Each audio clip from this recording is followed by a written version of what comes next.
மாண்புமிகு பேரவைத் தலைவர் அவர்களே,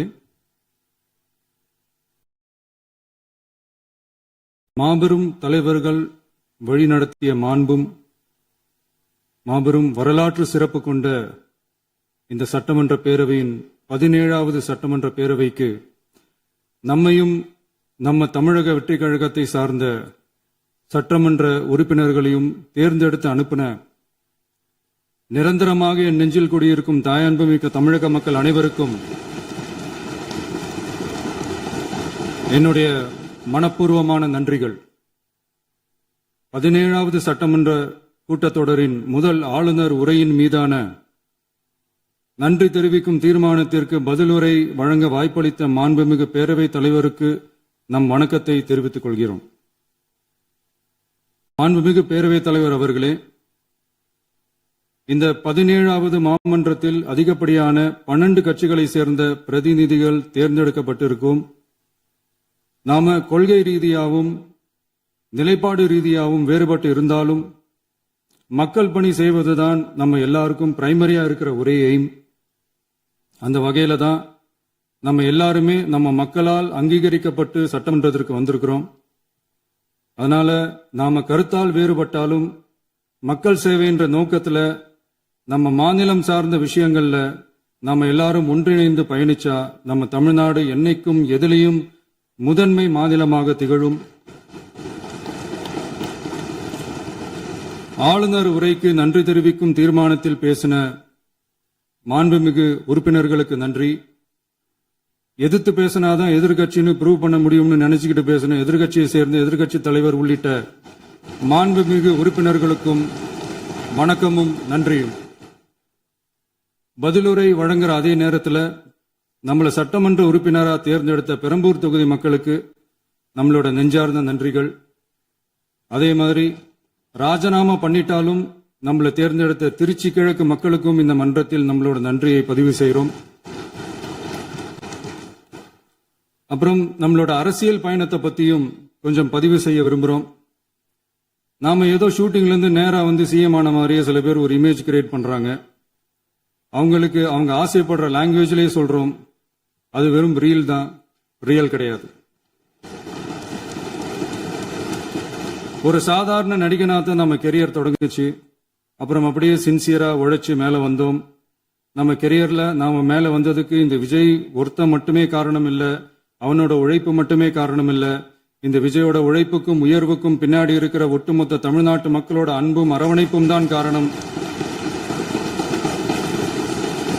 ஒவ்வொரு வீட்டில் இருக்க ஒவ்வொருத்தரும் நம்மள அவங்க வீட்டில் ஒருத்தனா ஏத்துக்கிட்டது தான் நமக்கு கடவுளும் மக்களும் தந்த மிகப்பெரிய வரம். அதுக்காகவே கடவுளுக்கு சமமான நம்மளோட சொந்தங்களான தமிழக மக்கள் அனைவருக்கும் மீண்டும் மீண்டும் நன்றி. இப்படி நம்மள தாயன்போடு அள்ளி அரவணைச்ச தமிழ்நாட்டு மக்களுக்கு நாம எப்படியெல்லாம் துணையாக இருந்தோம், எப்படியெல்லாம் மக்களோட மக்களா இருந்தோம்னு சொல்றேன். 1990ஸ்லயே ரசிகர் மன்றமா இருந்தப்பவே மக்களுக்கு துணையா நிக்க ஆரம்பிச்சோம். அதுக்கப்புறம் நற்படி மன்றமாவும் அதுக்கப்புறம் விஜய் மக்கள் இயக்கமாவும் மாறி மக்களோட மக்களா நின்றுகிட்டு இருந்தோம். 2008 ஈழத் தமிழருக்கு ஆதரவா உண்ணாவிரதம் போராட்டம் செஞ்சோம். போர் முடிவுக்கு வரணும், நம்ம தொப்புள் கூடிய உறவுகளான ஈழத் தமிழர்களுக்கு பாதுகாப்பான நிம்மதியான ஒரு வாழ்வு கிடைக்கணும்னு அன்னைக்கே கோரிக்கை வச்சோம். 2009 ஆரம்பிச்ச விஜய் மக்கள் இயக்கம் வழியா நம்மளோட மக்கள் நல பணிகளை எக்ஸ்டெண்ட் அண்ட் எக்ஸ்பேண்ட் பண்ணிக்கிட்டே வந்தோம். கல்விக்கு துணையா இருந்தோம், சோசியல் சர்வீஸ் செஞ்சோம், வெள்ள நிவாரணத்துல துணையா இருந்தோம், கொரோனா காலத்துல மக்களுக்கு தோள் கொடுத்தோம். விலையில்லா விருந்தகம், குருதியகம், முட்டைப்பால் ரொட்டி திட்டம், விழியகம், பயிலகம், நூலகம், இப்படி பல வழியில மக்களுக்கு துணையா இருந்தோம். அப்புறம் நம்மளோட திரைப்படங்கள்ல நம்மளால முடிஞ்ச வரைக்கும் ஊழல் எதிர்ப்ப சொன்னோம், சமூக நீதியை சொன்னோம், கல்வியை பத்தி சொன்னோம், அரசியலை பத்தி சொன்னோம். அரசியலை பத்தி பேசுனதுனால நம்ம படங்கள் சந்திச்ச இதுவரைக்கும் சந்திக்கிற பிரச்சனையை பத்தி எல்லாருக்குமே தெரிஞ்சதுதான். இது மட்டும் இல்லாம 2011 நாகப்பட்டினத்துல மீனவர் பிரச்சனைகளுக்கு ஆதரவா ஒரு பெரிய பொதுக்கூட்டம் நடத்தினோம். மீனவர்கள் மீதான தாக்குதலை கண்டிச்சு பேசி அதுல நம்மளோட எதிர்ப்பை பதிவு செஞ்சோம். 2017 ஜல்லிக்கட்டு போராட்டத்தில் தமிழர் பண்பாட்டு உரிமைக்கான நம்மளோட ஆதரவை தெரிவிச்சோம். 2018 ஸ்டெர்லைட் போராட்டம் துப்பாக்கி சூட்ல பாதிக்கப்பட்ட நம்ம சொந்தங்களை நேர்ல சந்திச்சு ஆறுதல் சொன்னோம். 2021 உள்ளாட்சி தேர்தலில் விஜய் மக்கள் இயக்க வேட்பாளர்கள் போட்டியிட்டு ஜெயிச்சாங்க. கல்வி விருது விழா நடத்தி சிறந்த மதிப்பெண் பெற்ற மாணவ மாணவிகளுக்கு ஊக்கத்தொகையும் பரிசும் கொடுத்தோம். 2024 தமிழக வெற்றி கழகத்தை ஆரம்பிச்ச உடனேயே CAA-வை எதிர்த்து அறிக்கை விட்டோம். அரசியல் கட்சி ஆரம்பிச்சு விழுப்புரம் மாவட்டத்தில் விக்கிரவாண்டியில நம்மளோட முதல் மாநில மாநாட்டிய வெற்றி கொள்கை திருவிழாவை நடத்தினோம். தந்தை பெரியார், பெருந்தலைவர் காமராஜர், அண்ணல் அம்பேத்கர், வீரமங்கை வேலுநாச்சியார், மக்கள் சேவகர் அஞ்சலை அம்மாள்னு நம்மளோட 5 கொள்கை தலைவர்கள் அறிவிச்சோம். இந்தியாவிலே 2 பெண் ஆளுமைகளை கொள்கை தலைவர்கள் அறிவிச்ச ஒரே கட்சி நம்ம டிவிக்கு மட்டும்தான் என்ற பெருமையோடு அறிவிச்சோம். பெரியார் சொன்ன மாதிரியே அவர் சொன்னதுல நமக்கு ஏற்புடையதை மட்டும் எடுத்துக்கிட்டோம். அவரோட கடவுள் மறுப்பு கொள்கையில நமக்கு உடன்பாடு இல்லைன்னு ஓப்பனா அறிவிச்சோம். நமக்கு கடவுள் நம்பிக்கை உண்டுன்னு அறிவிச்சோம். யாரோட நம்பிக்கைக்கும் நாம் எதிரானவங்க இல்லைன்னு தெளிவா அறிவிச்சோம். பெண் கல்வி, பெண்கள் முன்னேற்றம், சமூக சீர்திருத்தம், சமூக நீதி, இப்படி பெரியாரோட கருத்துக்களை நிறையவே ஏத்துக்கிட்டோம்னு அறிவிச்சோம். அண்ணல் அம்பேத்கரோட சம வாய்ப்பு, சமநீதி, சமத்துவத்தை ஃபாலோ பண்ணுவோம்னு அறிவிச்சோம். பெருந்தலைவர் காமராஜரோட மதச்சார்பின்மையை ஏத்துக்கிட்டதோட அவரோட நேர்மையான நிர்வாகத்தையே ஒரு கொள்கையா ஏத்துக்கிட்டோம்னு அறிவிச்சோம்.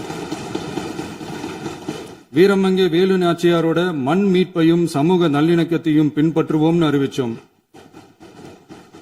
மக்கள் சேவகர் அஞ்சலை அம்மாளோட விடுதலை வேட்கையையும் மக்களோட வாழ்வாதாரத்துக்காக உறுதியாக நிற்கிறதையும் பின்பற்றுவோம்னு சொன்னோம். எல்லாருக்கும் எல்லாமும் கிடைக்கணும், எம் மதமும் நம் மதம்னு சொல்லி மதச்சார்பற்ற சமூக நீதி தான் நம்ம கொள்கைன்னு அறிவிச்சோம். நம்ம கொள்கை எதிரி யாரு, அரசியல் எதிரி யாருன்னு ஓப்பனா அறிவிச்சோம். எல்லாத்துக்கும் மேல பிறப்புக்கும் எல்லா உயிர்க்கும்ன்றத நம்மளோட அடிப்படை அரசியல் கோட்பாட்டா அறிவிச்சுட்டு தான் அரசியலுக்கே வந்தோம். நம்ம மதுரை மாநாட்டில் நம்மளோட தேர்தல் அரசியல் மற்றும் ஆட்சி அதிகார அரசியல் வழிகாட்டியா அறிஞர் அண்ணாவையும் புரட்சி தலைவர் எம்ஜிஆரையும் ஏத்துக்கிட்டதா அறிவிச்சோம். அப்புறம் இன்னனையும் நாம இங்க பதிவு செஞ்சே ஆகணும். எல்லாரும் கட்சி ஆரம்பிச்சுட்டு தான் ஒவ்வொரு வீட்டுக்குள்ளேயும் போவாங்க. ஆனா நாம ஒவ்வொரு வீட்டுக்குள்ளேயும் போனதுக்கு அப்புறம் தான் கட்சியவே ஆரம்பிச்சிருக்கிறோம். ஒவ்வொரு வீட்டுல ஒவ்வொருத்தரும் நம்மள அவங்க பிள்ளையா, மகனா, அண்ணனா, தம்பியா ஏத்துக்கிட்டதும் இயல்பா நடந்துச்சு. தமிழ்நாட்டு மக்களோட மனசுக்குள்ள போறதுக்கு நாம பட்ட பாடு நமக்கு மட்டும்தான் தெரியும். இதெல்லாம் புரிஞ்சாலும் புரியாத மாதிரி இருக்கிறவங்க தான் நம்மள நடிகன் என்று சொல்லியும் நம்ம கட்சிய நடிகன் கட்சின்னு சொல்லியும் சில நக்கல், நையாண்டி இதெல்லாம் பேசுவாங்க. அதை பத்தி நமக்கு கவலை இல்லைன்னு. இப்படி நம்ம அரசியல் பயணம் ரொம்ப டிரான்ஸ்பரண்டா தான் ஆரம்பிச்சிருக்கு. இந்த 2026 தேர்தலில் கூட்டணியே இல்லாமல் தனியா நின்னோம். மக்கள் நம்மள தெளிவா புரிஞ்சுகிட்டதாலையும் நம்ம டிவிகே தோழர்களோட உழைப்பாலையும் நாம 35% வாக்குகளை வாங்கினோம். 1,72,00,000 வாக்குகளோட தமிழ்நாட்டிலேயே தனி பெரும் கட்சியா வந்தோம். தமிழக மக்களாலையும் நம்மளோட ஆதரவு இயக்கங்களாலையும் இதோ இன்னைக்கு இங்க நம்ம டிவிகே ஆளும் கட்சியா உட்கார்ந்திருக்கிறோம். இந்த ஆளும் கட்சியா ஆனதும் அவ்வளவு சாதாரணமாலாம் நடந்துடல. 2.25 வருஷத்துல ஆட்சிக்கு வந்துட்டீங்கன்னு ரொம்ப கிண்டலா கேலியா சிலர் பேசுறாங்க. எங்களோட இந்த 2.25 வருஷ டிராவல்ல எவ்வளவு வலியும் வேதனையும் இருக்குது. நம்மளோட மக்கள் சந்திப்புக்கே அவ்வளவு இடையூறு, அவ்வளவு தடைகள், ஊர் உலகத்துல யாருக்கும் இல்லாத ஒன்னா நமக்கு மட்டுமே தனியா ஸ்பெஷலா எக்ஸ்க்ளூசிவா நிறைய நிபந்தனைகள், நெருக்கடிகள், கட்டுப்பாடுகள், நம்மளை சந்திக்க வர்ற மக்களுக்கு சரியான பாதுகாப்பு இல்லாம, நம்ம கூட்ட நிகழ்ச்சிக்கு போதுமான பாதுகாப்பு இல்லாமன்னு இன்னும் வெளியே சொல்ல முடியாத நிறைய சூழ்ச்சிகள் எல்லாத்தையும் தாண்டி தான் நாம் இந்த இடத்துக்கு வந்திருக்கிறோம். But still miles to go. நம்ம டிராவல்ல எல்லாத்துக்கும் உச்சமா நம்மளோட சொந்தங்கள், நம்மளோட உறவுகள். 41 பேர் கரூர் சம்பவத்தில் இழந்த வேதனை எல்லாம் எப்படி சொல்றதுனே தெரியல. நம்ம மனசை விட்டு என்னைக்கும் அந்த வலியும் வேதனையும் நீங்கவே நீங்காது. அதுலயும் நம்ம மேலேயே பழி போட்ட கொடுமையெல்லாம் இருக்கும் பாருங்க, அதெல்லாம் வேற லெவலுங்க. என்னத்துக்கு அப்படியெல்லாம் செஞ்சாங்கன்னு தெரியல. அரசியல்னா இப்படியெல்லாம் கொடூரமா இருக்கணுமா என்ன? சரி விடுங்க. இந்த விஜய் இவனோட மக்களுக்காக எதையும் தாங்க தயாராகிட்டான். இவ்வளவு பெயின்ஃபுல்லான நம்ம பொலிட்டிக்கல் டிராவல்ல நம்மளோட மிகப்பெரிய ஆறுதலும் பலமும் என்ன தெரியுமா? என் நெஞ்சில் குடியிருக்கும் என்னோட தமிழ்நாட்டு மக்களும் என் உயிருக்கு உயிரான என்னோட தோழர்களும் தான். அவங்களோட பலத்தால தான். அன்னைக்கு 1967ல முன்னாள் முதல்வர் மாண்புமிகு அறிஞர் அண்ணா அவர்கள் தலைமையில் அமைஞ்ச சாமானியர்களோட ஆட்சி மாதிரி 1977ல முன்னாள் முதல்வர் மாண்புமிகு புரட்சி தலைவர் எம்ஜிஆர் அவர்கள் தலைமையில் அமைஞ்ச மிக சாமானியர்களோட ஆட்சி மாதிரி இதோ இன்னைக்கு அதே வரிசையில 2026 சட்டமன்ற தேர்தலில் இந்த விஜயோட தோழர்கள் இடம்பெற்ற ஒரு மிக மிக சாமானியர்களின் ஆட்சி அமைஞ்சிருக்கு. வாகை சூடும் வரலாறு திரும்பி இருக்கிறது. இப்படி ஒரு தீர்ப்பை மக்கள் அளிச்சதுனாலதான் தமிழக வரலாற்றில் ஒரு மகத்தான கூட்டணி ஆட்சியை நாம் அமைச்சிருக்கிறோம். இளைஞர்களால என்ன செய்ய முடியும், பெண்களால என்ன செய்ய முடியும்னு கேட்டவங்களுக்கான பதில் தான் இன்னைக்கு அமைஞ்சிருக்கிற நம்ம ஆட்சி. ஒரே ஒரு குடும்பம் மட்டும் முக்கியம்னு சொல்றது நம்மளோட ஆட்சி அதிகார அரசியல் இல்ல. தமிழ்நாட்டில் இருக்கிற ஒவ்வொரு குடும்பமும் முக்கியம்னு சொல்றது தான் நம்ம அரசியல். நம்மளோட ஆட்சி அதிகாரம் அதான் நம்மளோட மனசாட்சி உள்ள மக்களாட்சி. இந்த 2026 தேர்தலில் யாராலும் உடைக்கவே முடியாதுன்னு சொன்ன மதத்தை உடைச்சோம், சாதியை உடைச்சோம், முக்கியமா காசு கொடுத்து ஓட்டு வாங்குற ஒரு நச்சு கலாச்சாரத்தையே சுக்கு நூறா தூள் தூளா உடைச்சிருந்தோம். நாம கிளீன் கவர்னன்ஸ் அண்ட் குட் கவர்னன்ஸ்ல உறுதியா இருக்கிறோம். இப்ப மட்டும் இல்ல, எப்பவுமே இப்படிதான் இருப்போம். இதுல 100% இது உண்மைன்றதுனாலதான் பாரம்பரியமான தினத்தந்தி பத்திரிகை ஊழலின் ஊற்றுக்கண் அடைக்கப்படுகிறதுன்னு 16/6/2026 அன்னைக்கு ஒரு தலையங்கமே எழுதியிருக்கு. ஒரு தவறு செய்தால் அது தெரிந்து செய்தால் அவன் தேவன் என்றாலும் விடமாட்டேன் என்று எம்ஜிஆர் அன்று பாடினார். அதை இன்று விஜய் செயலில் காட்டுகிறார்னு அந்த எடிட்டோரியல்ல எழுதியிருக்கு. இந்த நேரத்தில் தினத்தந்திக்கு நம்மளோட நன்றியை தெரிவிச்சுக்கிறோம். அரசியலுக்கு வந்து 2 வருஷம் தான் ஆகுது. உங்களுக்கு என்ன தெரியும், உங்களால என்ன முடியும்னு கேலியா கேட்டவங்களுக்கு தினத்தந்தியோட பதிலை இப்போதைக்கு போதும்னு நினைக்கிறேன். என்னென்னமோ செய்வான்னு சொல்றானே இந்த விஜய், பல வருஷமா இருக்கிற ஒரு பதவி வெறி பிடிச்ச அரசியலை உடைச்சு எப்படி செய்வான்னு நம்ம மக்களை யோசிச்சிருவாங்க. இதோ இப்போ நம்ம மக்களுக்கு புரிஞ்சிருக்கும். இப்பவும் சொல்றோம், இது வெறும் ஆரம்பம் தாங்க. இந்த மாபெரும் சபையிலிருந்து கேட்கிற மக்களே, நமக்கு கொஞ்சம் அவகாசம் கொடுங்க. இதுக்கு முன்னாடி, அதாவது 2017 கடைசியில இருந்து 2026 ஏப்ரல் வரைக்கும் இருந்த புண்ணியவான்கள் ஆட்சியில ஒவ்வொரு டிபார்ட்மெண்ட்லயும் போட்ட ஏராளமான ஓட்டைகளை அடைச்சிக்கிட்டே படிப்படியா மக்களுக்கு நல்லதையும் செஞ்சுக்கிட்டே வருவோம். அதனாலதான் நமக்கு எதிரா யார் யாரோ சேரவே மாட்டாங்கன்னு நினைச்சவங்க எல்லாம் ஒன்னா சேர்றாங்க. நம்ம ஆட்சிக்கு டேட்டு குறிக்கிறாங்க.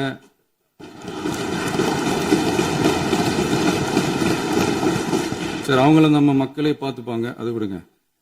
நாம ஆட்சிக்கு வந்து சரியா 40 நாள் ஆகுது. அதுக்குள்ள என்ன செஞ்சீங்கன்னு கேக்குறாங்க. ஒரு லிஸ்ட் ஒன்னு சொல்றேன் கேளுங்க. பெண்கள் பாதுகாப்புக்காக சிங்கப்பெண் சிறப்பு படை, 200 யூனிட் வரை கட்டணமில்லா மின்சாரம், போதைப் பொருள் ஒழிப்புக்காக தனிப்படை, குறுவை நெல் சாகுபடியை ஊக்குவிப்பதற்காக 134.83 கோடி சிறப்பு தொகுப்பு திட்டம், வழிபாட்டு தலம், ஸ்கூல், பஸ் ஸ்டாண்ட், அதுக்கு பக்கத்துல இருக்கிற 717 மதுபான கடைகள் மூடப்பட்டன. அங்க வேலையில் இருந்தவர்களுக்கு வேறு கடைகளில் வேலை, கவனிக்கப்படாமல் விடப்பட்ட அம்மா உணவகங்கள் புதுப்பிக்கப்பட்டன. பத்திரப்பதிவு துறையில் பகல் கொள்ளைக்கு புல் ஸ்டாப் வைக்கப்பட்டுள்ளது. வருகையில்லா ஆவண பதிவு முறை கொண்டுவர உத்தேசிக்கப்பட்டு செயல்பாட்டில் உள்ளது. அரசு மற்றும் தனியார் மருத்துவமனையில் ஸ்கேன் மையங்களில் கருவுறுவதற்கு முன் மற்றும் பின் ஏற்படும் தவறுகளை கண்காணிக்கவும், மருத்துவ நிறுவனம் முறைப்படுத்தும் சட்ட விதிகள் பின்பற்றப்படுகிறதா என கண்காணிக்கவும், மருத்துவ மற்றும் ஊரக பணிகள் இயக்கத்தின் பயன்பாட்டிற்காக 40 புதிய வாகனங்கள் வழங்கப்பட்டுள்ளது. கூட்டுறவு வங்கியின் ஏழை எளிய மக்கள் வாங்கிய கடனுக்கு முதல் முத்தாய்ப்பாக ரூபாய் 2045 கோடி தள்ளுபடி வழங்கி ஆணையிடப்பட்டுள்ளது. ஒன்றிய அரசிடம் கேட்டுக்கொண்டதற்கிணங்க கடந்த 2 வருடமாக நிறுத்தி வைக்கப்பட்ட இருந்த ஜல் ஜீவன் மிஷன் திட்டம் புதுப்பிக்கப்பட்டு ஜல் ஜீவன் மிஷன் திட்டம் 2.0 நடைமுறைக்கு கொண்டு வரப்பட்டுள்ளது. 18,500 கோடி அளவில் உறுதியளிக்கப்பட்ட காஞ்சிபுரம் மாவட்டத்தில் மைய விரிவாக்க திட்டம், கோயம்புத்தூரில் மின்னணு பொருட்கள் மற்றும் மின்னணு அமைப்புகள் உற்பத்தி திட்டம், மற்றும் திருவள்ளூர் மாவட்டத்தில் காட்டுப்பள்ளி LNT கப்பல் கட்டும் தளம் விரிவாக்க திட்டத்திற்கு ஒப்பந்தங்கள் போடப்பட்டுள்ளன. அனைத்து நிர்வாக நடவடிக்கைகளும் மின்னணு முறையில் மாற்றம் கொண்டுவர நடவடிக்கை எடுக்கப்பட்டு வருகிறது. சட்டவிரோத கல்குவாரி மற்றும் அனுமதியின்றி கனிமங்களை எடுத்துச் செல்வது தடுக்கப்பட்டுள்ளது. பல்வேறு குவாரிகள் சீல் வைக்கப்பட்டுள்ளன. கனிமங்களை கண்காணிப்பது, எல்லைகளை நிர்ணயிப்பது மற்றும் ஆளில்லா விமானம் மூலம் அளவீடு செய்வது போன்றவற்றை செயல்படுத்துவதற்கான பணிகள் மேற்கொள்ளப்பட்டு வருகின்றன. அனைத்து துறைகளிலும் அலுவலர் தலையீடு இல்லாமல் லஞ்ச லாவண்யமற்ற தமிழகத்தை உருவாக்க அனைத்து நடவடிக்கைகளும் முடுக்கிவிடப்பட்டுள்ளது. இதெல்லாம் சாம்பிள் தான், இன்னும் இருக்கு. இந்த வெறும் 40 நாளுக்குள்ளேயே இவ்வளவு செஞ்சிருக்கோம்னா இனி வர்ற நாட்கள்ல கொஞ்சம் கொஞ்சமா படிப்படியா ஸ்டெடியா உழைச்சி லஞ்சலாவணம் இல்லாத, ஊழல் இல்லாத, பெண்களுக்கு பாதுகாப்பான, சுதந்திரமான, டிரான்ஸ்பரண்டான தமிழ்நாட்டை நம்ம சொந்தங்களான தமிழக மக்களுக்கு தர்றதுதான் நம்மளோட ஒன் அண்ட் ஒன்லி டார்கெட். கண்டிப்பா அதை நிறைவேற்றியே காட்டுவோம். 8 கோடி மக்கள் நம்மளோட இருக்கிறப்போ ஏங்க இதை செய்ய முடியாது? மாண்புமிகு பேரவைத் தலைவர் அவர்களே, தமிழ்நாட்டின் கருவூலம் எப்படி திசை மாறி உருமாறி தேய்ந்து ஓய்ந்து கிடைக்கிறதுன்னு சொன்னாங்க.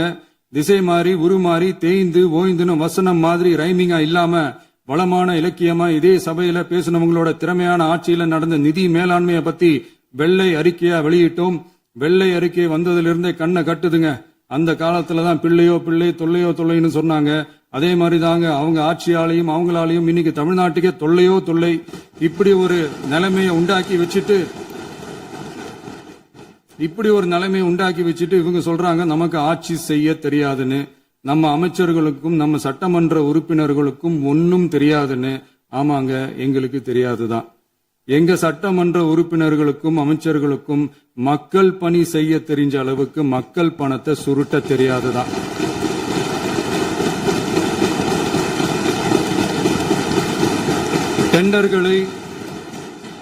டெண்டர்களை முறைப்படுத்த தெரிஞ்ச அளவுக்கு அதோட ரேட்டை உயர்த்தி ஊழல் செய்ய தெரியாதுதான்.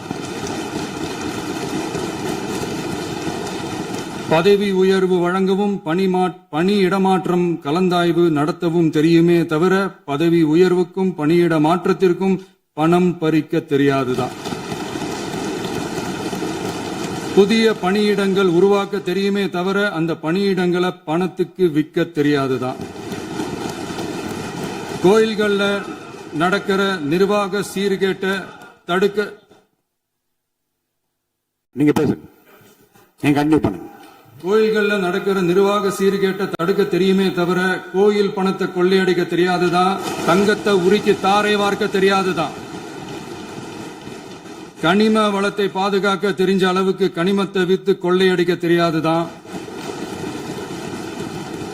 அரசு வருமானத்தை அரசு கஜானாவுக்கு மாத்த தெரிஞ்ச அளவுக்கு அந்த பணத்தை தனிப்பட்ட கஜானாவுக்கு மடை மாத்த தெரியாதுதான். போதை கலாச்சாரத்தை தடுக்க தெரிஞ்சவங்களுக்கு போதை கலாச்சாரத்தை வளர்க்க தெரியாதுதான். நம்ம குடும்பத்தில் இருக்கிற பாட்டி, அம்மா, அக்கா, தங்கச்சி, குழந்தைங்களை, பெண்களை மதிக்க தெரிஞ்சவங்களுக்கு ஓசி பஸ், 1000 ரூபாய் கேஸ், இப்படியெல்லாம் பேச தெரியாதுதான். எங்க உறுப்பினர்களுக்கும் அமைச்சர்களுக்கும் மக்கள் சேவை தெரிந்த அளவிற்கு சுயநல தேவையை செஞ்சிக்க தெரியாதுதான். அதனாலதான் சொல்றோம், எங்களை பார்த்து எதுவும் தெரியாதுன்னு சொல்றவங்களுக்கு சொல்றோம், இதெல்லாம் எங்களுக்கு தெரியாதுதான். உங்களை மாதிரி முறைகேடுகளை செய்யறத நாங்க தெரிஞ்சுக்கவும் போறதில்ல, தெரிஞ்சுக்கவும் ஆசைப்படல. அத கடைசி வரைக்கும் எங்களுக்கு தெரியாமலே இருந்துட்டு போகட்டும். அதனால நாங்களும் எங்க மக்களும் வெரி வெரி ஹாப்பி தான். மாண்புமிகு பேரவைத் தலைவர் அவர்களே, எதிர்ப்பவர்கள் எதிர்க்கட்சி என்பதற்காக எங்கள் ஆட்சி மீது 1000 பழி போடலாம். ஆனாலும் தமிழக மக்களுக்கு உண்மையை உணர்த்த வேண்டியது நம்மளோட கடமை.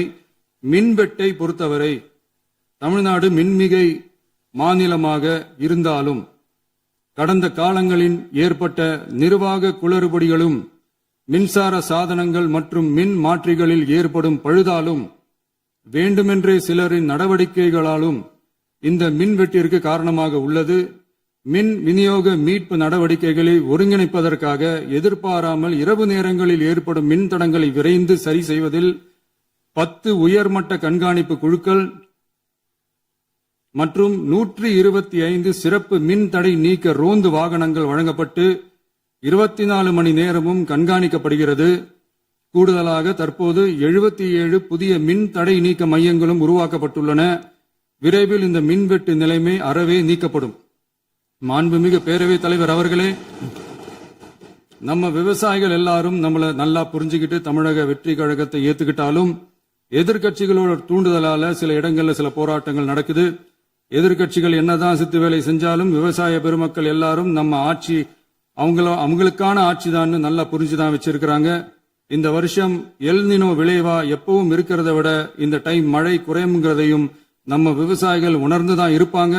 இருந்தாலும் நம்ம அரசு நம்ம விவசாயிகளோட வாழ்வாதாரத்துக்காக பக்கபலமாகவும் உறுதியாகவும் துணை நிற்கும்ங்கிறத தெரிவிச்சுக்கிறோம்.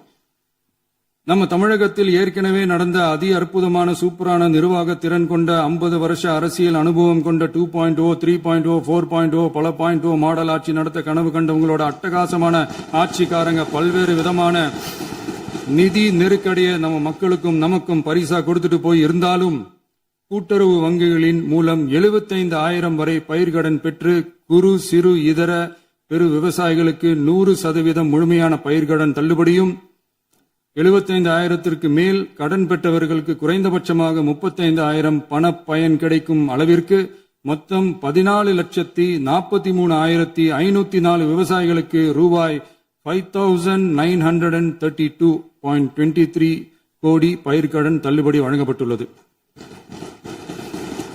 மாண்புமிகு பேரவைத் தலைவர் அவர்களே, நாம ஒன்றியத்தில் கூட்டுறவு கூட்டாட்சி, மாநிலத்தில் சுயாட்சி என்ற கொள்கையை கொண்டவங்க தான் ஏற்கனவே அறிவிச்சிருக்கிறோம். தற்போதைய ஒன்றிய அரசு சார்ந்த கட்சியுடன் அரசியலில் கொள்கை அளவில் நேர் எதிராக நிக்கிறவங்க தான் நாம.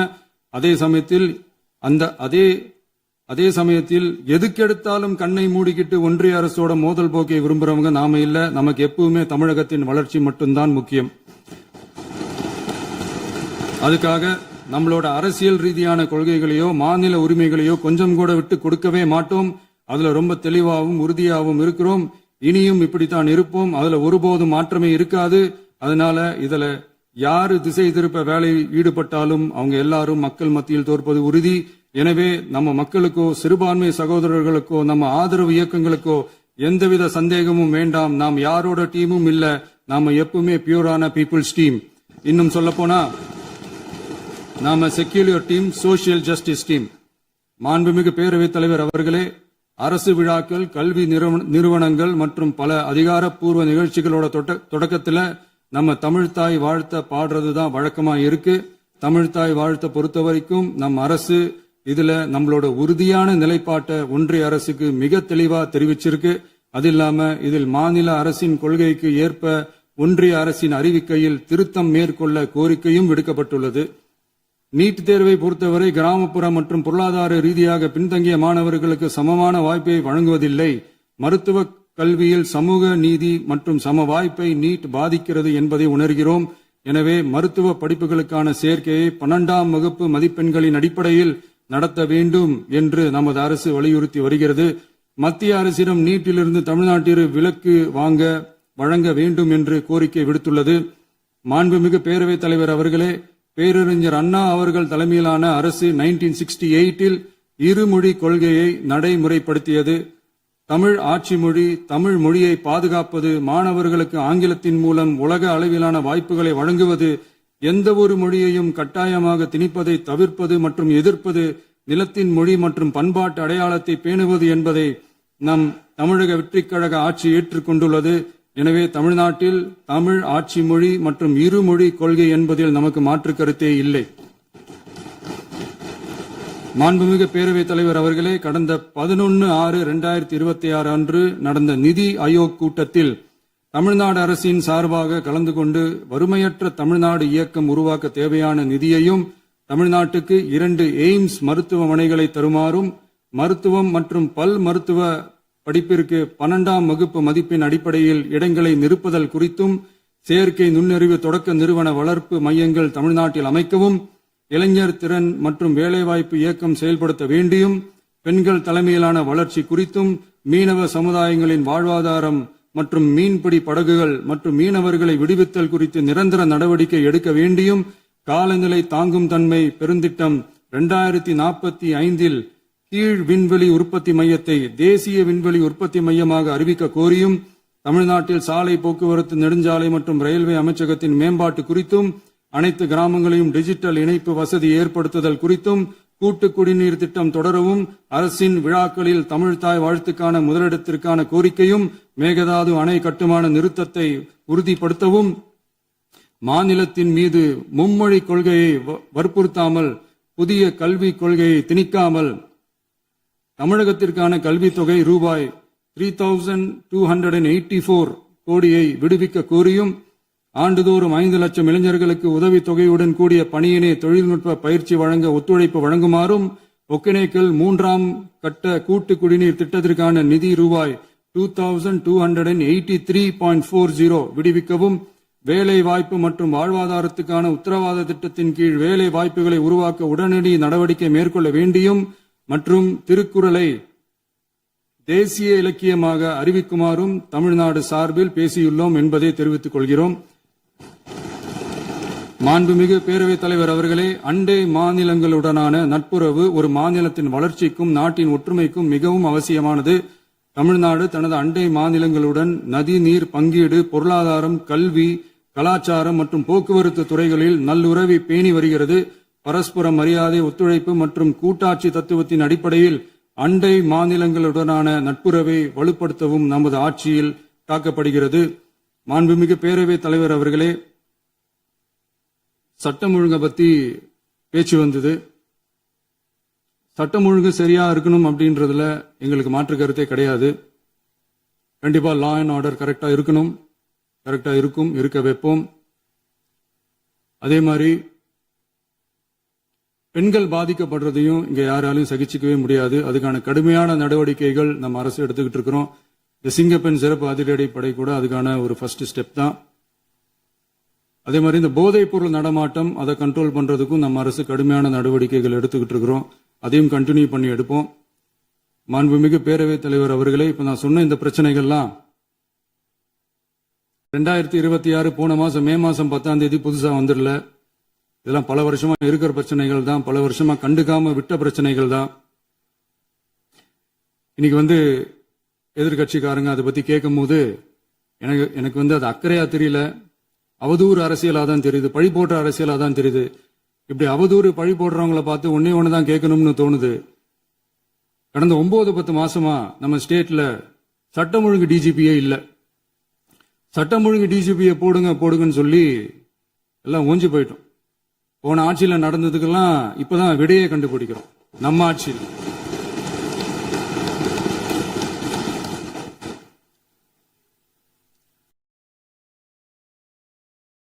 போதைப் பொருள் நடமாட்டம் தாறுமாற அப்படியே பரவி கொட்டி கிடக்குது. இதெல்லாம் இனிஷியல் ஸ்டேஜ்லயே யார் கண்ட்ரோல் பண்ணிருக்கணும்? போலீஸ் டிபார்ட்மெண்ட் அப்ப யார் கையில இருந்தது? இத்தனை கேள்வி நம்மளை பார்த்து கேட்கறாங்களே, ஒரே ஒரு கேள்விதான் நான் கேட்கணும்னு தோணுது. போலீஸ் டிபார்ட்மெண்ட்டை கையில வச்சுக்கிட்டே பிகினிங்லயே இனிஷியல் ஸ்டேஜ்லயே இந்த போதைப் பொருள் நடமாட்டத்தை ஏன் கண்ட்ரோல் பண்ணல? மனசாட்சி உள்ளவங்க இந்த பிரச்சனையெல்லாம் ஏன் நடக்குதுன்றது அவங்களுக்கே நல்லா தெரியும். இன்னைக்கு சட்டம் ஒழுங்கை பத்தி கேள்வி கேட்க கூடாதா அப்படின்னா தாராளமா கேட்கலாம். இது ஜனநாயக அரசு, மன்னராட்சி எல்லாம் கிடையாது, மனசாட்சி உள்ள மக்களாட்சி. அதனால கேள்வி கேட்கலாம், எல்லாருக்கும் எல்லா உரிமையும் உண்டு. விமர்சனம் செய்யலாம், எல்லாருக்கும் எல்லா உரிமையும் உண்டு. ஆனா நம்ம ஆட்சியில என்ன நடவடிக்கைகள் எடுத்திருக்கோன்றது தெரிஞ்சுக்கிட்டு அதுக்கேற்ற மாதிரி ஒரு நடுநிலையா பேசுனீங்கன்னா கொஞ்சம் நல்லா இருக்கும். சட்டம் ஒழுங்கை பத்தி யாருக்கு என்ன யோசனை இருந்தாலும், மக்கள் நலனுக்காக யாருக்கு என்ன யோசனை இருந்தாலும் அதை தாராளமாக சொல்லலாம். நம்ம அரசு அது காது கொடுத்து கேட்கும். ஆனா நம்ம அரசினுடைய நிர்வாக திறன் அதை பத்தி பேசுறவங்களுக்கு ஊரடிச்சு உலையில போட்டு ஊழல் மேல ஊழலா செஞ்சுக்கிட்டு அதுல இருந்து தப்பிக்கிறதுக்கு பேர் தான் நிர்வாகத்திறன் அப்படின்னு சொன்னா, அப்படிப்பட்ட ஒரு ஊழல் செய்யற நிர்வாகத்திறனை நம்ம அரசு ஒரு நாளும் செய்யாது. பொட்டி பெட்டியா பணத்தை வச்சுக்கிட்டு, பெட்டியை வச்சு எல்லாம் செஞ்சுக்கிட்டு, போதைப் பொருள் பாதுகாவல் கழக மாடல் அரசாங்கம் செஞ்ச ஒவ்வொரு ஊழலா வெளியில வந்துகிட்டு இருக்கு. டாஸ்மாக்ல அது என்னப்பா அது பேரு, பார்ட்டி ஃபண்ட், கட்சி நிதி அப்படின்ற பேர்ல அடிச்ச கொள்ளையெல்லாம் ஒண்ணு ஒன்னா இப்போ கவர்மெண்டோட கஜானாவுக்குள்ள கொண்டு சேர்த்துக்கிட்டே இருக்கிறோம். உட்காருங்க. மாண்புமிகு முதல்வர்கள் பதில் உரைக்கு பிறகு முதல்வர் பதிலுக்கு பிறகு நேரம் தரேன். அப்ப பேசட்டும், அவங்க பேசட்டும், அவங்கள பேச அனுமதி. உட்காருங்க, உட்காருங்க.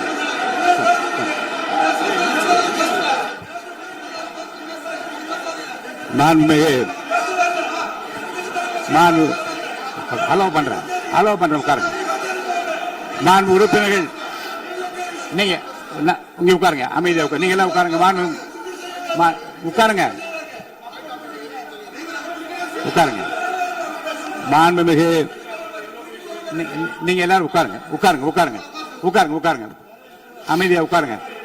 இருங்க, உட்காருங்க. அப்புறம் நீங்க என்ன உட்காருங்க, நான் கொடுங்க, உட்காருங்க. நான் பாயிண்ட் ஆஃப் வர கொடுங்க, நான் கொடுக்குறேன். உட்காருங்க, உட்காருங்க, உட்காருங்க, உட்காருங்க, உட்காருங்க, உட்காருங்க, உட்காருங்க, உட்காருங்க, உட்காருங்க, உட்காருங்க, உட்காருங்க. மாண்புமிகு முதல்வர் அவர்கள் கோர்வையாக நிதானமாக சொல்லிக்கொண்டே இருக்கிறார். நீங்க குறிப்பெடுத்து வைத்துக் கொள்ளுங்கள். பேசி முடித்தவுடன் நான் உங்களுக்கு அவகாசம் தருகிறேன். நீங்க ஒன்னு ஒன்னா சொல்லுங்க, என்ன என்று நீங்க சொல்லுங்க. உங்க சொல்லுகிற வாய்ப்பை நான் உங்களுக்கு தருகிறேன். இப்போது மாண்புமிகு முதலமைச்சர் உங்கள் உரையை தொடரலாம்.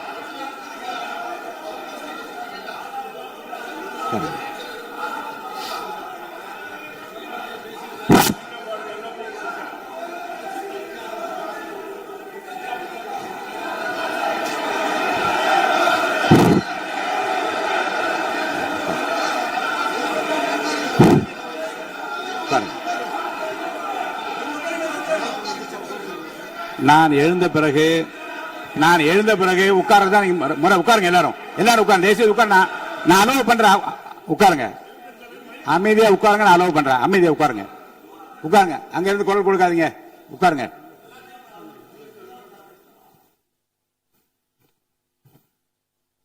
இனிமையான இந்த விவாதத்தில்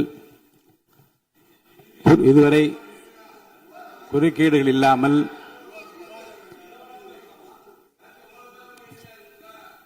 கொஞ்சம் அமைதியா இருங்க. மாண்புமிகு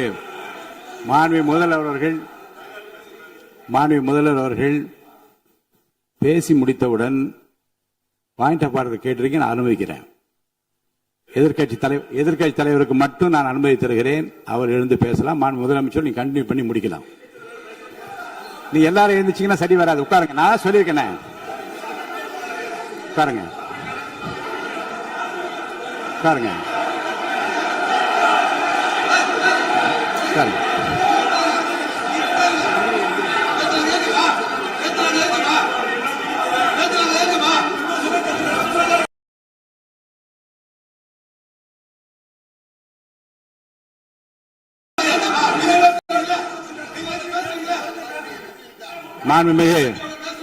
மாண்பு உறுப்பினர் அமைதி காக்க வேண்டும். நேற்று எதிர்க்கட்சி தலைவர் பேசுகிற போதும் அவர் பேசுகிற எல்லாவற்றுக்கும் நான் அனுமதி அளித்தேன். அதில் பாயிண்ட் ஆஃப் கேளுங்க, அந்த விவாதத்தில் கேளுங்க. இப்போதும் மாண்புமிகு முதலமைச்சர் அவர் பேசி முடித்த பிறகு நான் உங்களுக்கு அதுக்குரிய அவகாசத்தை தருகிறேன். நீங்க கேள்வி கேளுங்க. கேட்கிற உரிமையும் விளக்கத்தை பெற்றுக்கொள்ள உரிமை உங்களுக்கு இருக்கிறது. அதற்கு அவகாசம் நான் தருகிறேன்.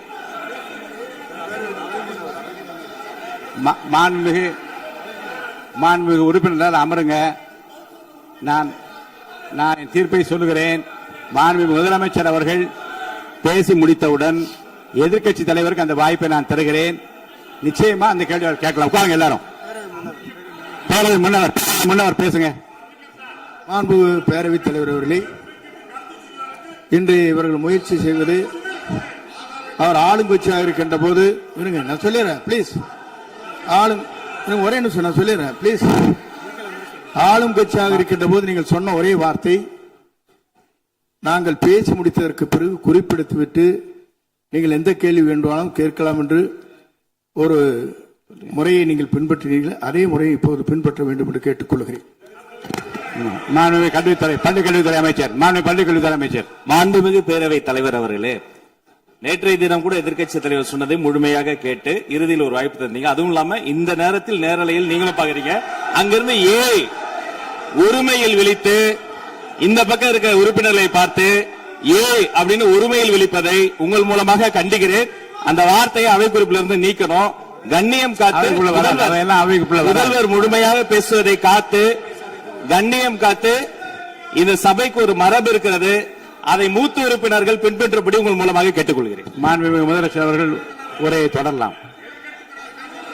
நான் தரேன். நான் உறுதியாக மாண்புமிகு முதலமைச்சர் அவர்கள் பேசி முடித்தவுடன் எதிர்க்கட்சி தலைவருக்கு அந்த வாய்ப்பு தரப்படும் என்பதை உறுதியாக சொல்லிவிட்டேன். இடையிலே குறுக்கீடு செய்யாமல் அந்த பேச்சு முழுமையாக பேசி முடிக்க நீங்கள் அனுமதி வழங்க வேண்டும் என்று கேட்டுக்கொள்கிறேன். அமைதியா உட்காருங்க, அவங்க பேசி முடிக்கட்டும், நீங்க கேளுங்க. நான் என்ன சொல்றேன், கேட்கிற உரிமையும் விளக்கத்தை கேட்டு பெற உரிமையும் உங்களுக்கு இருக்கிறது. ஆனா இடையிலே குறுக்கீடு செய்யாமல் அதை முடிக்கும்படி நான் கேட்டுக்கொள்கிறேன். மாண்புமிகு முதலமைச்சர் அவர்கள் தொடர்ந்து நீங்க பேசலாம்.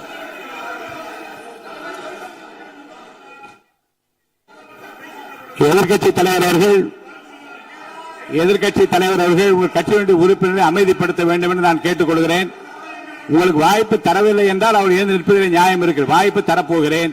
நான் முதலமைச்சர் அவர்கள் பேசி முடித்தவுடன் உங்களுக்கு வாய்ப்பு தரப்படும். அது வரைக்கும் உங்களுடைய உறுப்பினரை அமைதி காக்க நீங்கள் தான் பார்த்துக் கொள்ள வேண்டும். மாண்புமிகு அவை முன்னவர்.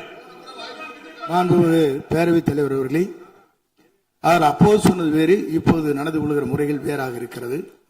அன்றைக்கு அவர் சொல்லுகிற போது அமைச்சர் அத்தனை பேரும் பேசி முடித்ததற்கு பிறகு உங்களுடைய கருத்துக்கள் ஏதாவது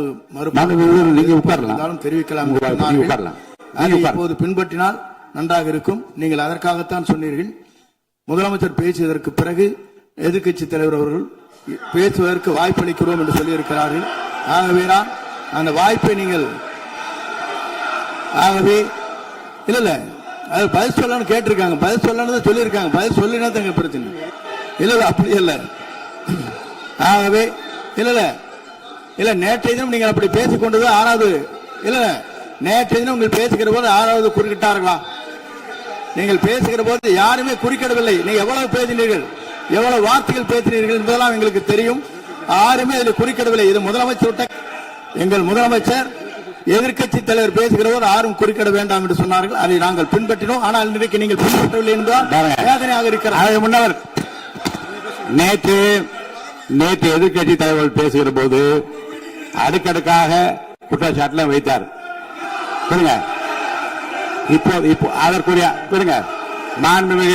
மாண்புமிகு பொதுப்பணித்துறை அமைச்சர் கூட காலையில் அலுவலகத்தை சந்தித்து அவர்கள் சாட்டிய குற்றச்சாட்டுகளுக்கெல்லாம் ஆதாரங்களை எல்லாம் நான் கொண்டு வந்திருக்கிறேன் என்று சொன்னேன். நான் நேற்று அந்த விஷயம் நேற்றோடு முடிந்து விட்டது. ஆதாரங்களை கொடுங்கள். தக்க நேரத்தில் இதை பற்றி சொல்ல வேண்டிய நேர்ந்தால் நான் இதெல்லாம் ஆய்வு செய்து உரிய நேரத்தில் அவை குறிப்பிட்டு ஏற்றுவதற்கு முன்பாக அவரிடம் காட்டி அதற்கு பிறகு அதை பற்றி முடிவெடுக்கும் என்று நான் சொன்னேன். இப்போதும் சொல்லுகிறேன், மாண்பு முதலமைச்சர் அவர்கள் பேசிக் கொண்டிருக்கிறார். பேசி முடிக்கட்டும். எதிர்க்கட்சி தலைவருக்கு உறுதியாக நான் வாய்ப்பு தருவேன். அவர் கேள்விகளை முன்வைக்கலாம், விளக்கங்களை பெறலாம். இப்போதைக்கு பேரவைத் தலைவர் என்ற முறையில் என்னுடைய முடிவு இதுதான். அவையில் இருக்கக்கூடிய உறுப்பினர்கள் அமரும்படி நான் கேட்டுக்கொள்கிறேன். நான் முதலமைச்சர் அவர்கள் பேச வேண்டிய போ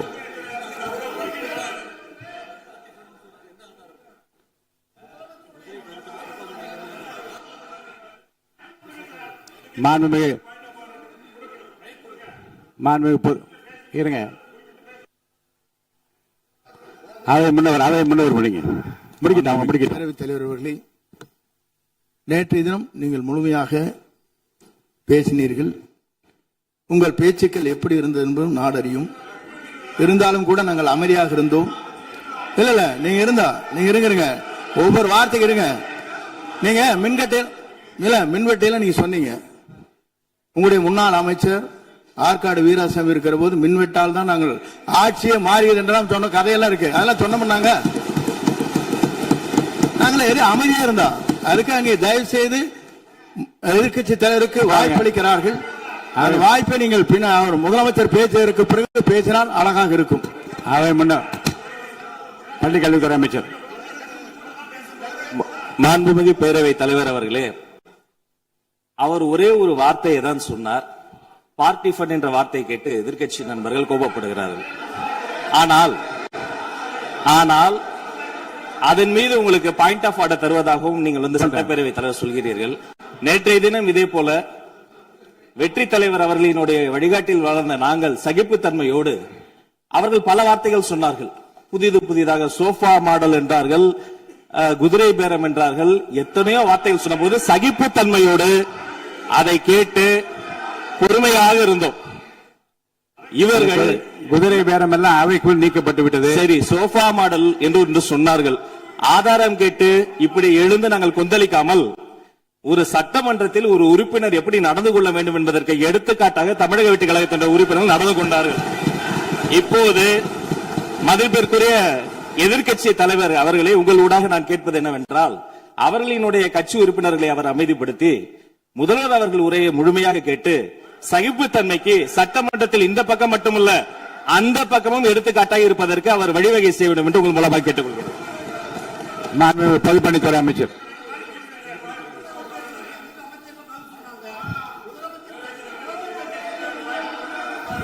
மாண்புமிகு பேரவைத் தலைவர் அவர்களே,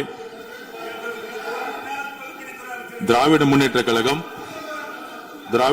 கழகம் முதல் நாளில் இந்த சபையுடைய மரபையும் பாரம்பரியத்தை பற்றியும் நமக்கு வகுப்பெடுத்தார்கள். அந்த மரபுப்படி எங்களுடைய தலைவருடைய வழியில் இந்த சட்டசபையுடைய நிகழ்வுகளில் நாங்கள் கலந்து கொண்டிருக்கிறோம். நேற்று எதிர்க்கட்சி தலைவர் பேசும்பொழுது எவ்வளவோ வார்த்தைகள் உண்மைக்கு புறம்பாக சட்டத்திற்கு எதிராக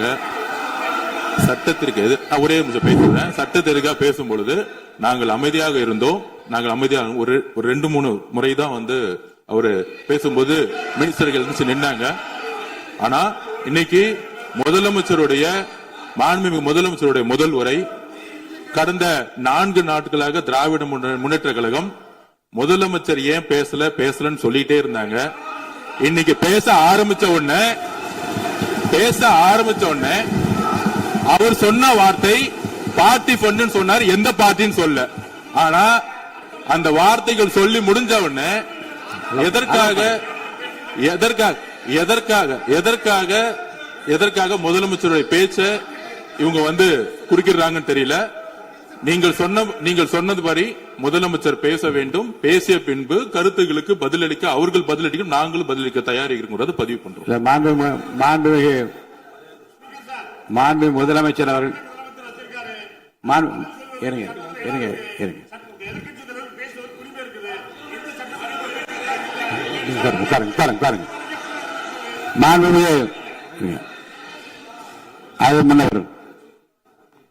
மரபு இருக்கிறது, எப்போது வேணும் பாயிண்ட் ஆஃப் ஆர்டர் இருக்கலாம். இருந்தாலும் கூட நீங்க அந்த மரபை நீங்க கடைபிடித்தீங்களா உங்க ஆட்சியில? நீங்க முன்னவர் முன்பு எப்படி நடந்தால் என்பதை பற்றியோ, முன்பு நடந்த நிகழ்வுகள் பற்றியோ நீங்கள் சொல்லி மீண்டும் மீண்டும் இந்த அவையினுடைய மாண்பை குறைக்க வேண்டாம் என்று நான் கேட்டுக்கொள்வது வேண்டாம். இப்போது உள்ள பிரச்சனை, மாண்பு முதலமைச்சர் அவர்கள் தன்னுடைய பேச்சை உறுதி செய்து முடிக்க வேண்டும்.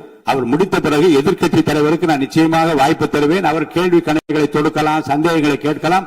விளக்கம் தருவதற்கு மாண்பு முதலமைச்சர் அவர்கள் தயாராக இருக்கின்ற அமைதியாக என்னை அமரும்படி நான் கேட்டுக்கொள்கிறேன். இப்போது நான் அனுமதிக்க முடியாது. மாண்பு முதலமைச்சர் உரையை தொடரலாம்.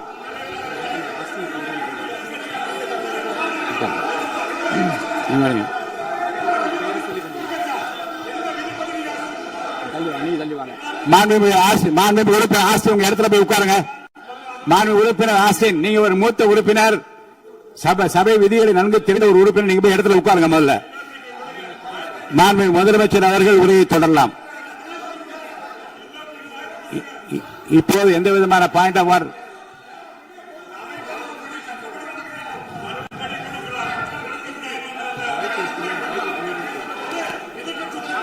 நான் வாய்ப்பு இல்லை என்று சொன்னால் நீ எழுந்து நிற்பதிலே நியாயம் இருக்கிறது.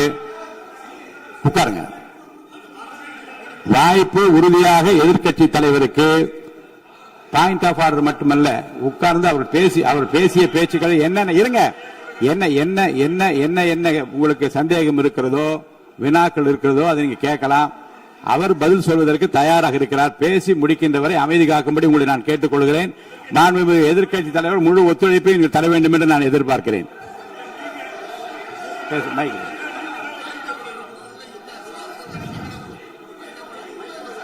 மைக் கொடுங்க. மாண்புமிகு எதிர்க்கட்சி தலைவர். பேரவைத் தலைவர் நீங்க உட்காருங்க. நேற்று நான் பேசும்போது சில அமைச்சர்கள் குறுக்கிட்டு பேசினாங்க, அதற்கு நீங்க அனுமதி கொடுத்தீங்க. அதே மாதிரி இன்னைக்கு முதலமைச்சர் பேசும்போது சில வார்த்தைகள், தவறான வார்த்தைகள் பேசுறாரு. அவர் பார்ட்டி ஃபண்ட் அப்படின்னு சொல்லியிருக்கிறாரு. அவர் அமைச்சர் அந்த பார்ட்டி ஃபண்ட் எந்த பார்ட்டின்னு கூட சொல்ல தைரியம் இருந்தா சொல்லுங்க, நாங்க அதெல்லாம் ஃபேஸ் பண்ண தயாரா இருக்கோம். எதையும் ஆதாரத்தோடு எதையும் பேசுங்க. நீங்க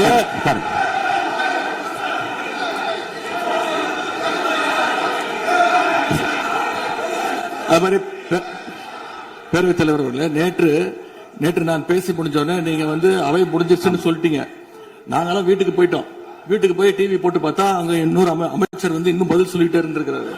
அதற்கெல்லாம் நாங்க இப்ப என்ன பதில் இது, என்ன மரபு இது? நீங்க இப்ப பேசிக்கிட்டே இருப்பீங்களா? நாங்க அதை பார்த்துக்கிட்டே இருக்கணுமா?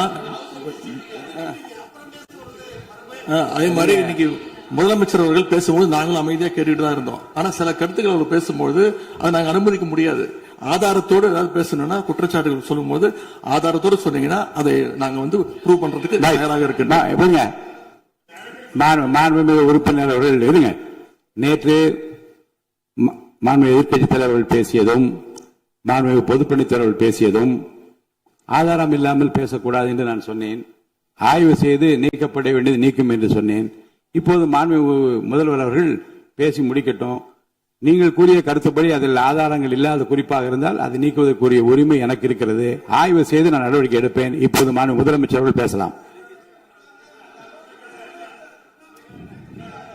இந்த டாஸ்மாக் மாதிரியே பல டிபார்ட்மெண்ட்லயும், மறுபடியும் சொல்றேன், கட்சி நிதின்ற பேர்ல அடிச்ச கொள்ளைய ஒன்னா கவர்மெண்டோட கஜானாக்குள்ளேயே கொண்டு சேர்த்துக்கிட்டே இருக்கிறாங்க. இப்பவும் சொல்றேன், மக்கள் பணத்திலிருந்து ஒரு பைசா கூட தொடமாட்டோம், தொடவும் விடமாட்டோம், தொட்டா விடமாட்டோம். இதுக்கு முன்னாடி தொட்டவங்களையும் விடமாட்டோம்.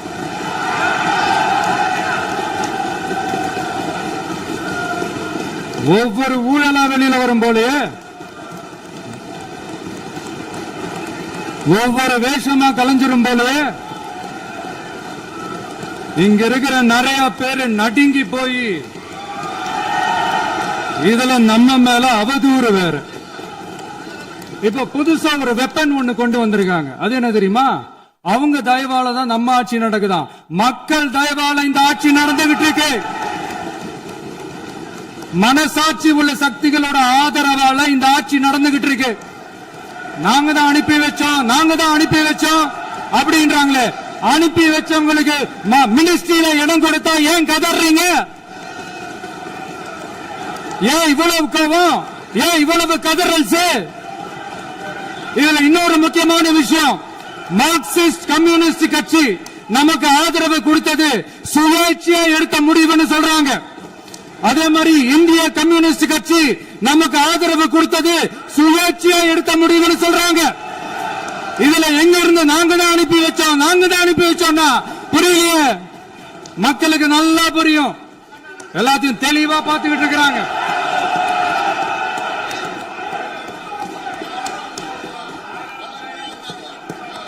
முதலமைச்சர் கண்டினியூ பண்ணலாம். மாண்பு முதலமைச்சர்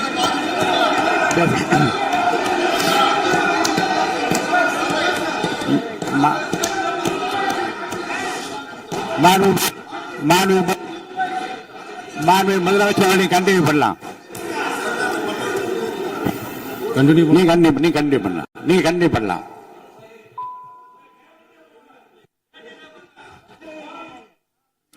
இந்த சமூக நீதி அரசுன்னு சொல்றவங்களை பார்த்து கேட்கிறேன், நம்ம பட்டியலின சகோதரர்களுக்கு எத்தனை அமைச்சர் பதவி கொடுத்தீங்கன்னு கொஞ்சம் சொல்ல முடியுமா? ஆனா நம்மளுடைய அரசுல 8 அமைச்சர் பதவிகள் யாருக்கு? நம்ம பட்டியலின சகோதரர்களுக்கு. எல்லாம் நம்ம அண்ணன், நம்ம தம்பி, நம்ம தங்கச்சிங்க. அண்ணல் அம்பேத்கர் அவர்களுடைய கிட்டத்தட்ட 100 ஆண்டு கால கனவு இப்ப நிறைவேறி இருக்கு.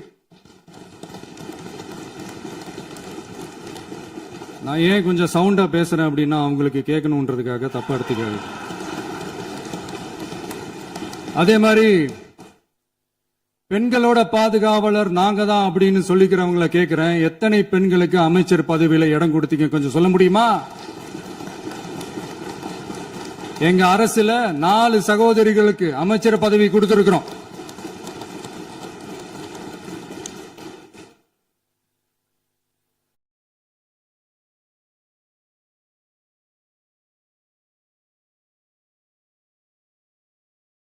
அதனால மக்களால் நிராகரிக்கப்பட்டு மக்களால் அகற்றப்பட்டவங்களுக்கு ஒண்ணு சொல்லிக்கிறோம், தப்பே செய்ய மாட்டோம், ஊழலே செய்ய மாட்டோம், நேர்மையா தான் இருப்போம், நியாயமா தான் இருப்போம் அப்படின்னு சொல்றவங்களால மட்டும்தான் கூட்டணி ஆட்சி அமைக்க முன்வரும். ஆட்சியிலையும் பங்கு, அதிகாரத்திலையும் பங்கு கொடுக்க முன்வரும். ஊழல்லையே ஊறி போனவங்களால இந்த கூட்டணி ஆட்சியோ ஆட்சியிலையும் பங்கோ அதிகாரத்திலையும் பங்கு கொடுக்க முன்வராது. மெஜாரிட்டி இருந்தாலும் தரமாட்டாங்க, மெஜாரிட்டி இல்லனாலும் தரமாட்டாங்க. கேட்டா ரெடிமேடா ஒரு பதில் ஒண்ணு வச்சிருப்பாங்க, கூட்டணி ஆட்சியை மக்கள் விரும்ப மாட்டாங்கன்னு. அதே மக்கள் தான் இப்ப அவங்கள பார்த்து சிரிக்கிறாங்க. நான் பதவியேற்ற அன்னைக்கு கொஞ்சம் டைம் அவகாசம் கேட்டேன்.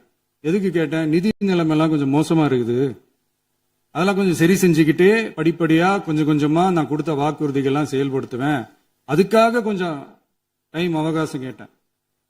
நான் ஏதோ வேற எதுக்காகவோ வேற யாருக்காகவோ ஏதோ அவகாசம் கேட்ட மாதிரி. இங்க சபையில இல்லாதவங்களை பத்தி பேச வேண்டாம்னு நினைக்கிறேன்.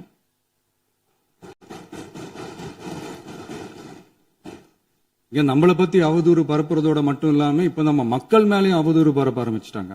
மக்கள் நமக்கு ஓட்டு போட்டது தப்பான், குடும்பம் குடும்பமா நமக்கு ஆதரிச்சது தப்பான். இது இப்ப இல்ல, நான் சொல்றது எம்ஜிஆர் அவர்கள் காலத்திலிருந்தே. அப்பவே அவர் ஜெயிச்சப்போ அதே மக்களை தப்பு தப்பா பேசுறது. மக்கள் என்ன பண்ணிட்டாங்க, எம்ஜிஆர் என்ன பண்ணிட்டாரு, எம்ஜிஆர் என்ன இது பண்ணிட்டாரு. 50 வருஷமா ஒரே டெக்னிக்கா.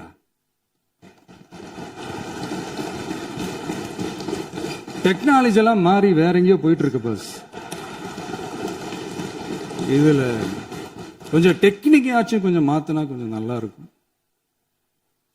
அதனால மக்களுக்கு யூஸ்ஃபுல்லா இருக்கிற மாதிரி இந்த ஆக்கப்பூர்வமான கருத்துக்களோ ஆக்கப்பூர்வமான யோசனைகளோ இருந்தா சொல்லுங்க, அதை நாங்க டெஃபரெண்டா எடுத்துக்கிறோம். ஆனா அதை விட்டுட்டு இந்த நக்கலு நையாண்டி சம்பந்தம் இல்லாத பேச்சு இதெல்லாம் பேசிட்டு அப்புறம் முதல்வர் பதில் சொல்லல, முதல்வருக்கு பதில் சொல்ல தெரியல அப்படின்னா அப்புறம் என்ன சோஃபா மாடல் ஆட்சியா?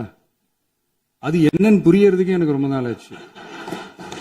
இந்த சோஃபா செட்டு, டேபிள் சேரு, டீபாய், பர்னிச்சர் பிசினஸ் எல்லாம் வேற எங்க வெளியில போய் பண்ண சொல்லுங்க.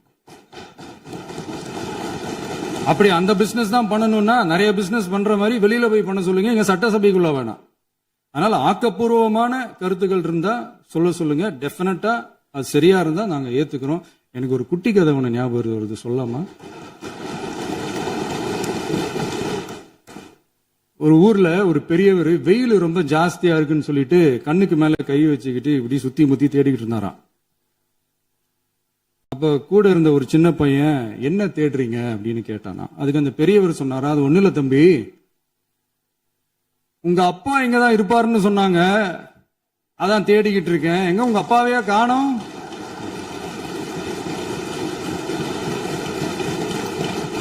இல்ல அந்த எங்களுக்கும் நக்கலா நையாண்டியா சம்பந்தம் இல்லாத குட்டி கதை இதெல்லாம் எங்களுக்கும் பேச தெரியும். அந்த கதையில பெரியவர் அப்படி சொன்னாராம், தப்பா எடுத்துக்காதீங்க. அந்த கதையில பெரியவர் அப்படி கேட்டாராம். அதனால யாரும் இங்க டென்ஷன் ஆக வேணாம். அதனால இன்னொரு இந்த என்னுடைய உரையை முடிக்கிறதுக்கு முன்னாடி போயிட்டாங்க, பேசலாமா? உங்க கருத்துக்களை நீங்க முழுமையாக மன நிறைவோடு பேசலாம். டிவியில பார்ப்போம். சரி,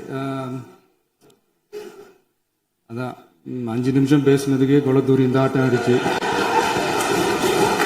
பேசுனா அப்புறம் என்ன பண்றது? கடைசியா நான் இந்த உரையை முடிக்கிறதுக்கு முன்னாடி ஒரு முக்கியமான ஒரு விஷயம் பத்தி சொல்லணும். ஆளுநர் உரை அன்னைக்கு இந்த தமிழ் தாய் வாழ்த்துக்கு அப்புறம் தேசிய கீதம் பாடினது தப்பு, தேசிய கீதம் 2 முறை பாடினது தப்பு, அப்படி ஒரு நிகழ்வு இதுக்கு முன்னாடி இந்த சட்டசபையில நடந்ததே கிடையாது, அந்த மரபே மாத்திட்டீங்க, இப்படி ஒரு பெரிய ஒரு போர் மாதிரி எதிர்க்கட்சியை சார்ந்தவங்க எல்லாம் சொன்னாங்க இல்லையா, அந்த மாநில உரிமை போராளிகளை, அந்த மரபு காக்கிற உரிமை போராளிகளை ஒரே ஒரு கேள்விதான் கேட்கணும். 2021 ஆகஸ்ட் 2 ஞாபகம் இருக்கா? Centenary celebration of Tamil Nadu legislature. அந்த ஃபங்க்ஷன்ல நம்ம முன்னாள் முதலமைச்சர் கருணாநிதி அவர்களோட கலைஞர் அவர்களுடைய கலைஞர் அவர்களுடைய புகைப்படத்தை மாண்புமிகு குடியரசுத் தலைவர் திறந்து வைக்கிற ஒரு ஃபங்க்ஷன். அந்த ஃபங்க்ஷன்ல national anthem followed by Tamil Thai Vazhthu அப்படின்னு அறிவிச்சது ஞாபகம் இருக்கா?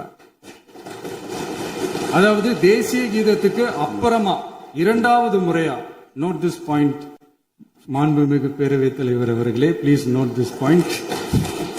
தேசிய கீதத்துக்கு அப்புறம் இரண்டாவது முறையாக தமிழ் தாய் வாழ்த்து பாடப்படும் அப்படின்னு சொன்னது ஞாபகம் இருக்கா? அதுவும் முத்தமிழ் அறிஞர் அப்படின்னு சொல்ற நம்ம கலைஞர் அவர்களுடைய அந்த புகைப்படம் வெளியிட்டு விழாவில் அவர் இருந்த இதே சபையில தமிழ இரண்டாவது இடத்துக்கு தள்ளினது யாருன்னு ஞாபகம் இருக்கா? அது மட்டும் இல்ல, அந்த தேசிய கீதத்தை நாட்டுப்பண் நேஷனல் ஆந்தம்னு சொல்லி அதே ஃபங்க்ஷன்ல கடைசியா ஃபங்க்ஷன் முடியும் போது செகண்ட் டைம் தேசிய கீதம் பாடினதும் ஞாபகம் இருக்கா? இதே அவையில் தான், அது அவை குறிப்பிலும் இருக்கிறது, இதே அவையில் தான் நடைபெற்றது. இந்த தக்க நேரத்தில் இந்த ஆதாரங்களை அளித்த மாண்பு முதல் அவர்களுக்கு நன்றியை தெரிவித்துக் கொள்கிறேன். டவுட் இருந்தா இந்த புக்கை பார்த்து தெரிஞ்சுக்கலாம். அதனால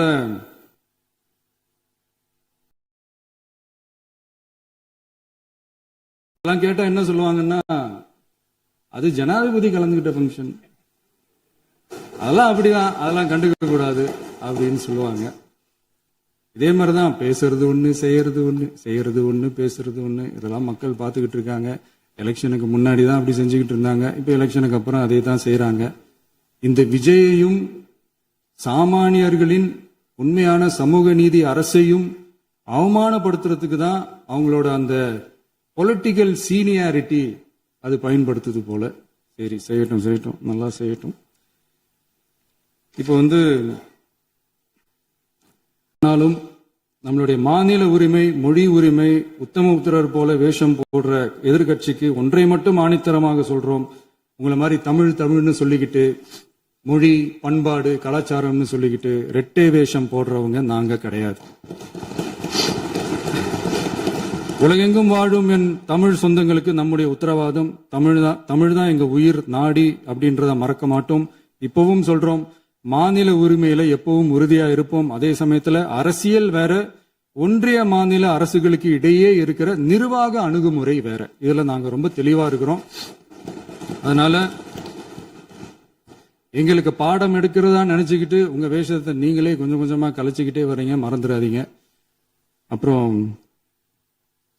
நேத்து எதிர்கட்சி தலைவர், மாண்புமிகு எதிர்கட்சி தலைவர் பேசும்போது நிறைய பேசினாங்க. அதுல ஒண்ணு மட்டும் அரசு சொல்றதா நினைச்சுக்கிட்டு நம்மள இன்டைரக்டா ஈவில் அப்படின்ற அந்த வார்த்தையை யூஸ் பண்ணாங்க. எனக்கு ஒண்ணுதான் சொல்லணும்னு தோணுது. ஈவில்ஸ்னு டெவில்ஸ் பேசக்கூடாது.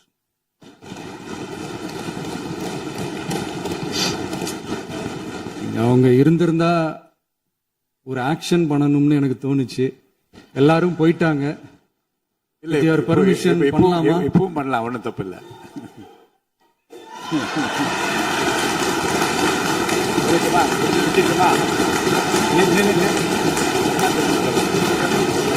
யார் சொல்லுங்க?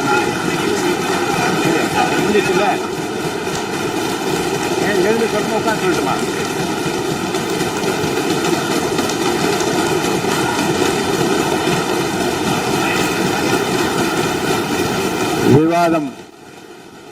விவாதம் முடிவுற்றது.